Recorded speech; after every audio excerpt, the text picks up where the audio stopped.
So this is what I titled the stream today. Is Mitch McConnell about to get everything he wants? Pretty much. Because check out this headline, Chris. This is really the media knocking it out of the park here. So here's a headline from AP. McConnell backs off Senate filibuster fight with Schumer. Okay, so we all know what's going on there. Mitch McConnell, he wants the filibuster to be a thing, which means a member of the Senate can override something or can stall something unless it has support from 60 Senate members. Democrats, of course, presumably don't want that because it's a 50-50 split, and Democrats have the slight majority with the vice president casting the deciding vote, blah, blah, blah. So they've been arguing over this, and look, they're saying Mitch McConnell backs off Senate filibuster fight. He is backing off. And Chuck Schumer, by the way, has been basking in his victory. He's been like, yeah, Mitch McConnell's backing off. How about those apples? Well, let's read on. Wait a second. Here's the second paragraph. McConnell said late Monday he had essentially accomplished his goal after two Democratic senators said they would not agree to changing the rules to end the filibuster. Meaning the filibuster would probably require a 60-vote threshold to advance most legislation. Without the support of all Democratic senators, a rules change would fail. So here's the headline. Well, McConnell backs off. What they don't include there, McConnell backs off because he got what he wanted already. Yeah. Isn't that brilliant? That would be like the equivalent of someone going up to like you or me and being like, give me your lunch money. And it's like, no, school bully, we're not going to give you our lunch money. And then they get our lunch money anyway. And then we go back over to our group of friends and go, yeah, the bully backed off. No bruises on this face. That's right. I won. Where's your lunch money? Let's not worry about those details. I gave you the headline. The bully backed off. That's the headline. We're leaving it there. You know what's funny is as much as like liberals love NPR, they actually did like a pretty decent look into McConnell's life and like his history in virtually every level of public office, right? From like him running for like school president or whatever, all the way up to him becoming the Senate Majority Leader. And the whole running theme of it is he'll basically say and do anything as long as he gets to win and as long as he gets to have power. Like that was the whole, basically the end of the series. That's so surprising. I can't believe that was the theme of all that. So it's like when you see headlines like that, immediately my first thought was, wait a minute, what did he get in return for him to back off something like that? Because this dude has never, like, all he wants to do is win and have power. And right now he's not the majority leader. So, that's a major portion of power that he had to let go of. So what did he get? And here it is. He just, two Democrats folded. I mean, that was such a bullshit headline, and he's not hiding anything. Check out what he tweeted. I'm glad that two Senate Democrats confirmed today that they will not vote to end the legislative filibuster.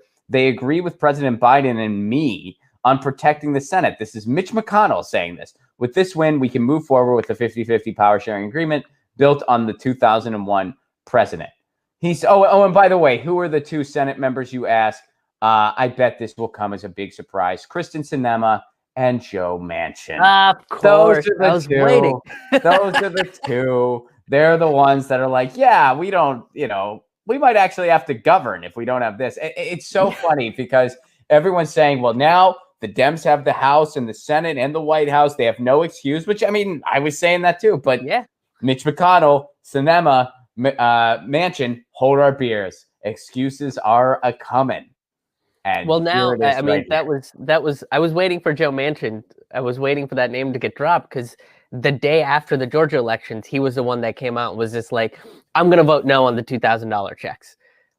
I'm going to keep it at $600. I don't think this is a good idea, right? And you have people like Larry Summers, who was part of the Obama-Biden administration, that's like, oh, this will overheat the economy if we give, poor people more money to actually pay their bills and like have a decent life. Like it'll overheat the economy and it'll implode itself. Like I love that guy. That was the new who was the guy that was saying that? He used the overheating term. He's someone who Biden appointed. Larry Summers.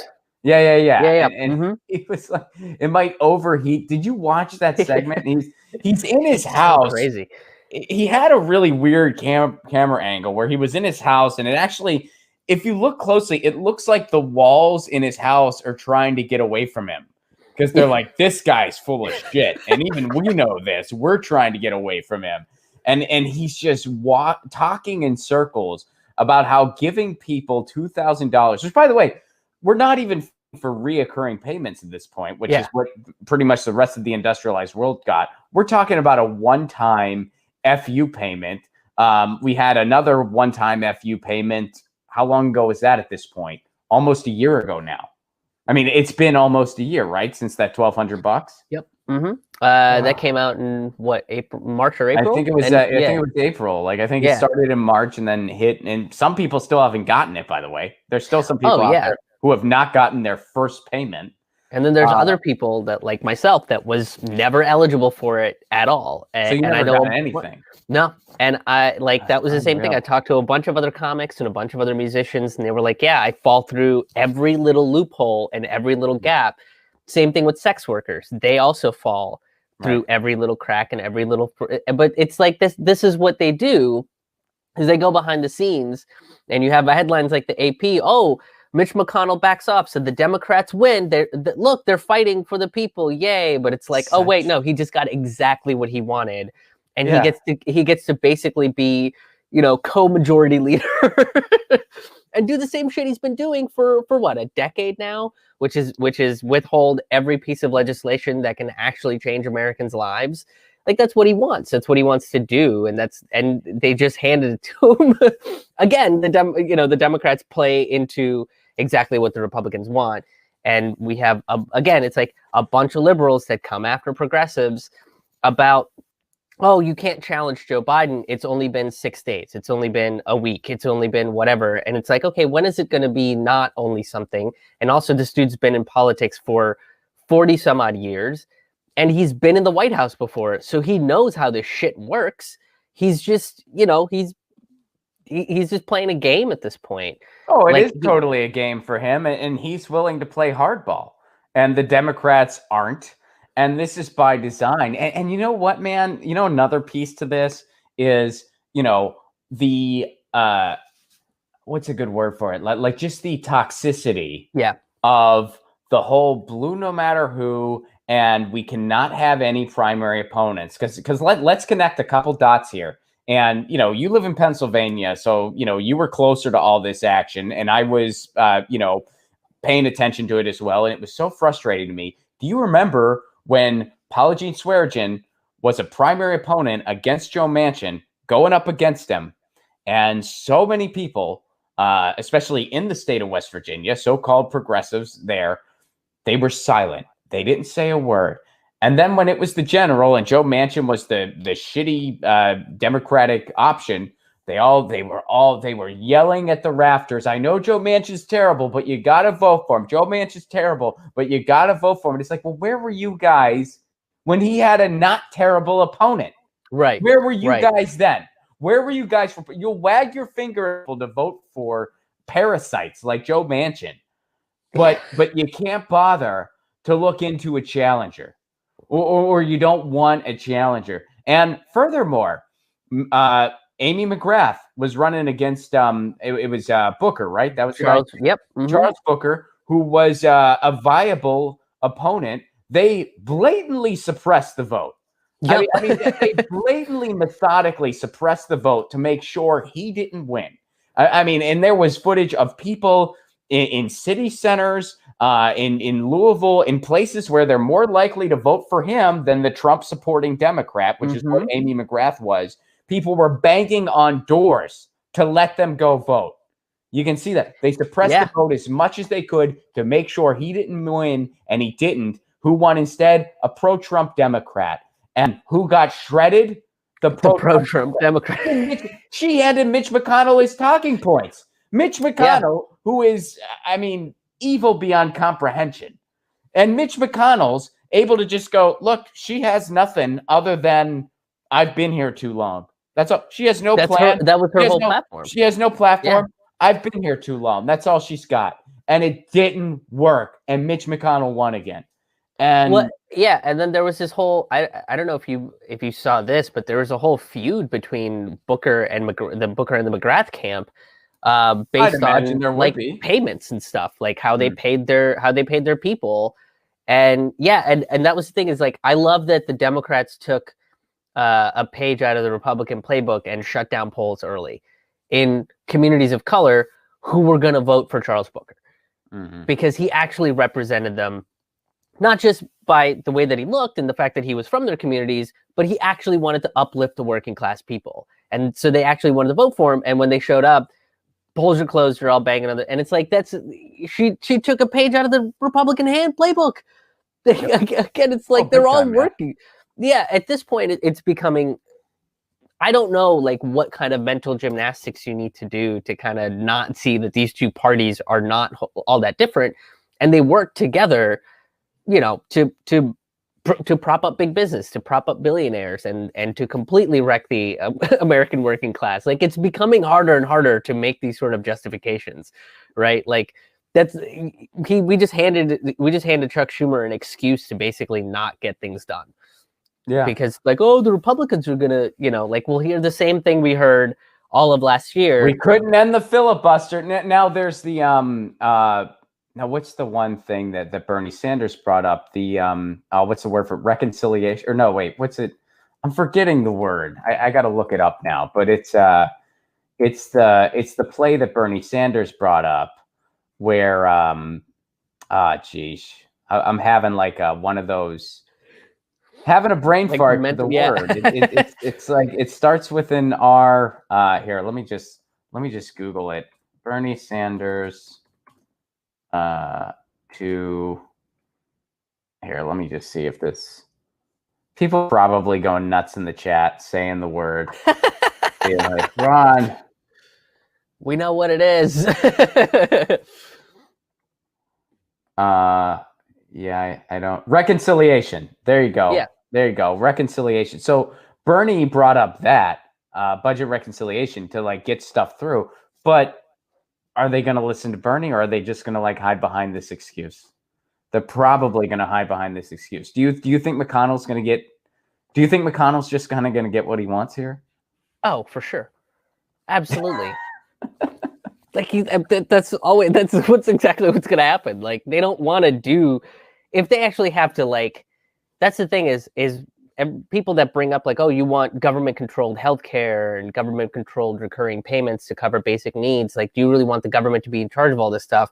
And it's like, yeah, because it'll force the government to actually work for the people.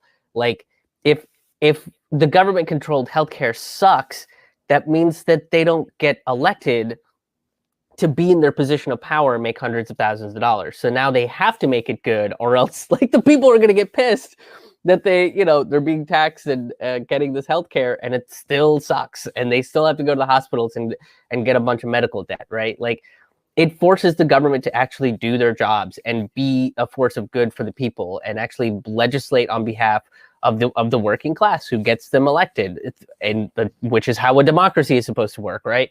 So it kind of starts shifting it, and it's another one of those things that I think has like intersectional consequences, right? Like if it becomes universal healthcare, well, what about making water a public utility, and what about making food? You know, like we just start spiraling down and start asking more questions, and that's what they don't want. So they'll do these weird little schemy things to make sure that they keep everything as is.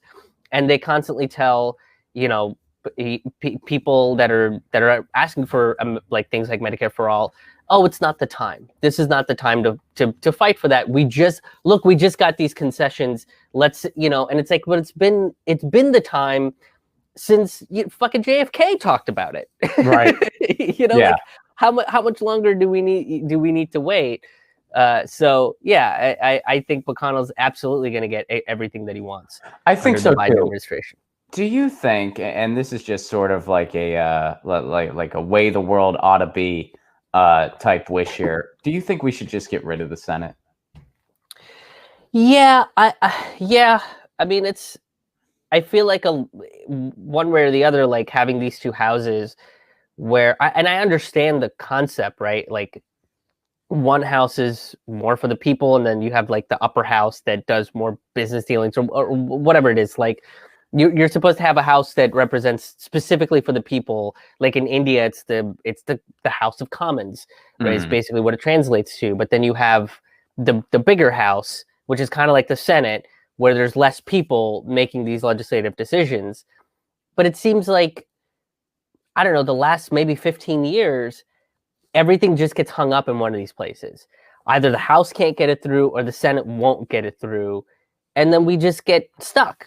So a bunch of these bills that need to get passed to actually help people are caught in like this, you know, it's like spinning their wheels. Like that's all they keep doing. And that sort of becomes the point of it. So yeah, I mean, do we really need 500 some odd representatives when, you know, they're not really doing any good, and it's just the same playbook over and over again? Yeah, I don't know. I mean, if we got rid of the Senate, then it would all come down to the House, right? And well, I mean, simplify the process. Yeah, I think we need to get rid of both. Actually, like I'm at the point now where I'm just like, we need to just get rid of both and just straight up have a people's legislature. Yeah. And I know that's a tall order. And I know a lot of people are saying, Ron, there would still be a lot of problems with that, which there would be. I mean, you would basically have, because, I mean, we would need some protections as far as like corporations just, you know, brainwashing people into voting against their own interests with $1 million campaigns for whatever policy they want passed. We would have that problem. But I don't think it could possibly be any worse than what we have now. I really don't, because you're just cutting out Wall Street's middleman. You're just cutting out Wall Street's middleman. So, yeah, I mean, it would probably, there would still be a lot of bad shit in this country. We would still have a lot of the plutocracy issues we have now, and we would still be fighting against that.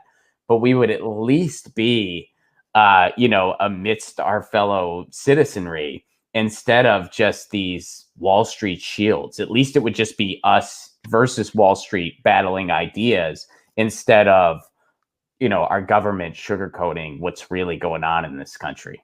Isn't that like Mike Gravel's proposed that? Yeah. Right. That it should be 500 words and easy to read, and the people should vote on these legislations. Yeah. Well, and his book lays it out. I mean, his book lays it out like how we actually have the power to do that in the Declaration of Independence. And, you know, because I have a theory, and I mean, you can't really prove or disprove this, but I stand by this theory, Krish.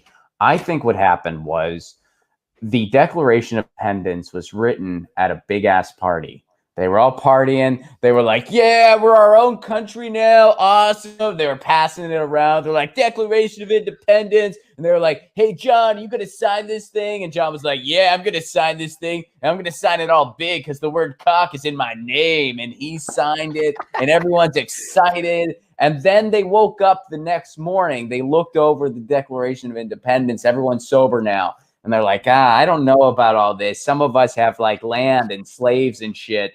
So they wrote the Constitution. That's what I think happened. That's what I think happened.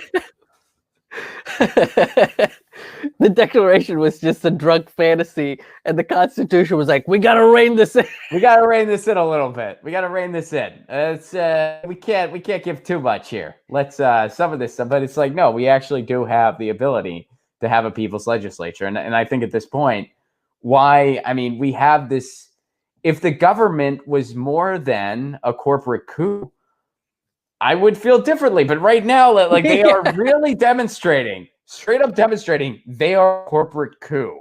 And it's like, oh, yeah. And I mean, there was no other blatant example of the fact that the government became a corporate coup, you know, back in 2017 when Trump was in office, and everybody that was part of his cabinet was connected to some corporation, right? It was like, was it Rex Tillerson was the CEO of Exxon? It's like, why is he in the cabinet? What's happening here? You know, and they had Steve Bannon that was connected to a bunch of like Republican think tanks and stuff. And then when that failed, it became a military coup and a bunch of generals, and then you had Mike Pompeo becoming the Secretary of State.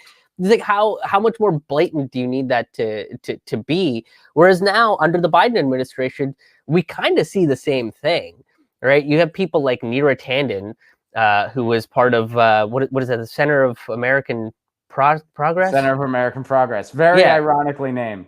Very ironically named, where their healthcare thing is Medicare choice. You have a choice for whether you want Medicare or not. And it's like, okay, that's not really Medicare for all.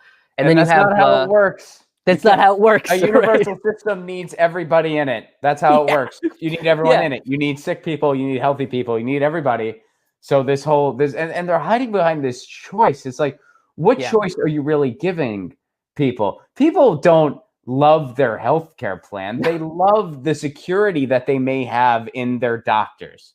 Yeah. And they're being fed this idea that Medicare or this lie, it's not an idea, it's a lie. They're being fed this lie that Medicare for all takes that away. It doesn't. It doesn't. Yeah, and it's cheaper than what we're doing now, and it's more efficient, and everyone has healthcare. It's a no-brainer. That's why pretty much the rest of the industrialized world has figured this out decades ago. The only place that does, the for-profit model kind of like us is Switzerland, but they, first of all, have a lot more regulation we don't have. Right. They have a lot more consumer protections that we don't have, and also their costs are kind of comparable to ours because of that. They're still less, but their costs are a little bit higher than they should be because they follow our shitty model. Right. But they're still better than us because they actually have some real protections for people. But that's everyone else does it a straight up universal system. Everyone else, every other industrialized nation, and they all have better results than we do. And and then you have that's the thing is like that's why it's like why is Neera Tanden controlling the budgets, right? And then crap, I can't remember his name, but he's on the board of Raytheon, and he's like part of the Department of Defense. Why is someone that's on the board of a war profiteering corporation on the cabinet, right? And then you have Janet Yellen, who was the chairman of the Fed. Why is someone that controlled the Federal Reserve, which is a corporation that controls our money, why is she a part of the Treasury? It's becoming very to me it's becoming very blatantly evident that there is undoubtedly a corporate coup within our government structure, just based on Biden's picks for a bunch of these cabinet you mean picks. You're not inspired with like a who's who of like warmongers and like Reaganites, basically. Yeah, exactly. I know. I'm supposed to be excited that Pete Buttigieg from McKinsey is controlling our transportation. Like, well, hey, come on, Chris. If there's anywhere that is killing it with public transportation, it's small towns in Indiana. His experience has really qualified him for that job. He's like, I'm kind of close to Chicago. They have a somewhat decent public. They got trains like 4 hours away. Yeah, I've heard about it. Pretty good qualification. And by the way, I went to college in Indiana. I went to Indiana University in Bloomington. For anyone watching / listening, it's a wonderful town. I love it very much. I love Bloomington. But Bloomington's great. But when it comes to public transportation, it ain't knocking it out of the park. At least not when I was there. Maybe that has changed. It is a college town. But I'm from Pittsburgh, and our public transportation isn't all that great either, right? Yeah, it's not very good. Like a decade ago. Have you ever met someone that thought it was? No. Oh, dude, I have. The thing. I've never met. Really? Oh, yeah. Well, I met this guy, and he was like, yeah, man, the buses here are great. I'm like, what? Yeah, I'm like, really? And it turns out he was from like some small town in Pennsylvania. Oh, I don't know if it was Altoona or where it was. I mean, this conversation happened like a decade ago. But he was telling me, he's like, well, compared to, and I'm like, yeah, compared to your town with nothing, I guess it's better than that. Right. I mean, I was excited when I moved to DC. I was like really excited about the metro when I first moved there. I was like, this is so great. Underground trains. Who would have thought about it? And then like 2 or 3 months later, I'm like, this thing constantly catches on fire. This doesn't seem. This is like the opposite of what public transportation should be doing. What's been your best? If you had to give a gold star in the United States out of everywhere you've been, where would your gold star go? As far as Chicago. Like, man, Chicago? Okay. Yeah. Cool. Yeah. I've spent usually if I'm going to Chicago, I spend a couple days in Chicago and do a whole bunch of shows because there's just so much to do. And I would usually stay with my buddy, and he has a garage that he would let me park my car in, and I would get a Ventra pass, and I would be able to hop from mic to mic to mic, and they run late. So even if a mic ends at like 12:30, I know I can still catch a bus or a train and get back to where I'm getting where I need to go without any issues. And there's always, like, I think there's only been once or twice that I've been in at a bus stop like completely by myself with nobody around me, which is a little creepy in a city like Chicago. But usually there's like one or two people, you know, hanging out at the bus stops, you know, and it's, yeah, there. And from what I've experienced, and I might be wrong, is if you live in Chicago and you're just like, what's this guy talking about? But my experience in Chicago was like, it's miles ahead of what Pittsburgh has, and it's miles ahead of what DC has too.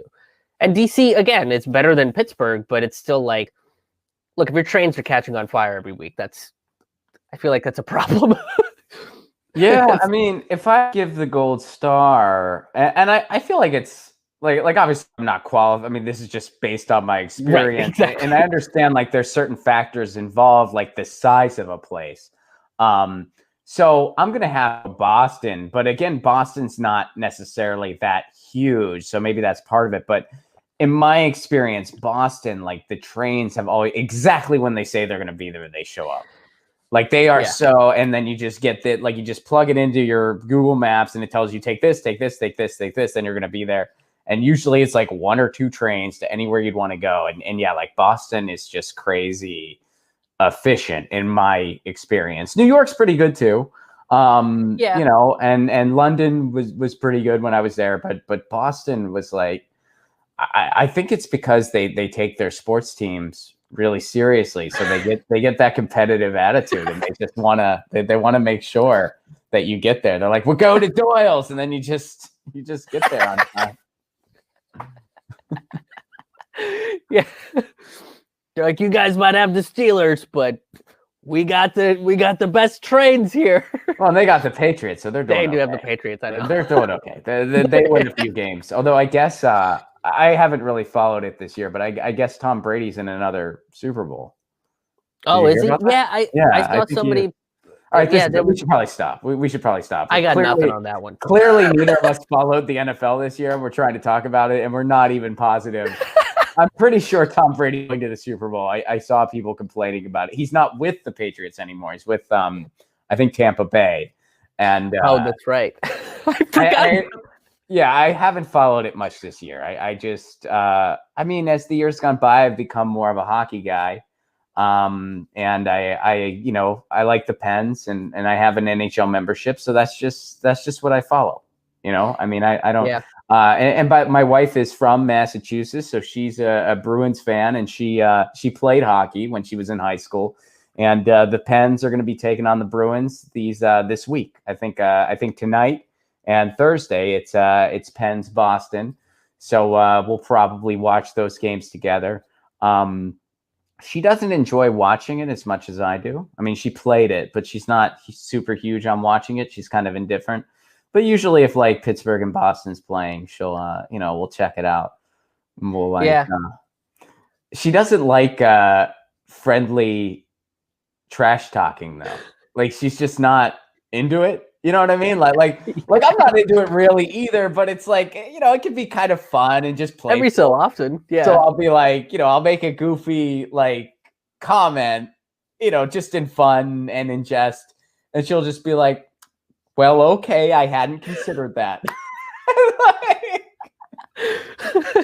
Doesn't that just shatter like you're just like, what? I'm trying to have fun. Exactly, but the fact that is fun to me kind of speaks to my I don't know what the right way. Maybe I guess what I'm getting at here is like it's just another reminder that my wife is a way more intelligent person than I am, which she is. My wife's smarter than me. I don't have a problem. Like she's way smarter than I am, and that's just another reminder of that. Because like to her, she's just like, "Shut the fuck up, dude. Watch the game." And I'm just like, "Oh, I want to do some quirky, goofy thing." because deep down, I still just want to be 20 dicking around at a sports bar for 6 hours for no reason. Because I did that and enjoyed it. And now I want to just kind of relive that, sipping on this whiskey, although it's just, me, you, and the cat on the couch. And we haven't really been anywhere in 9 months. And you're just like, oh, okay, dude. And, that's okay.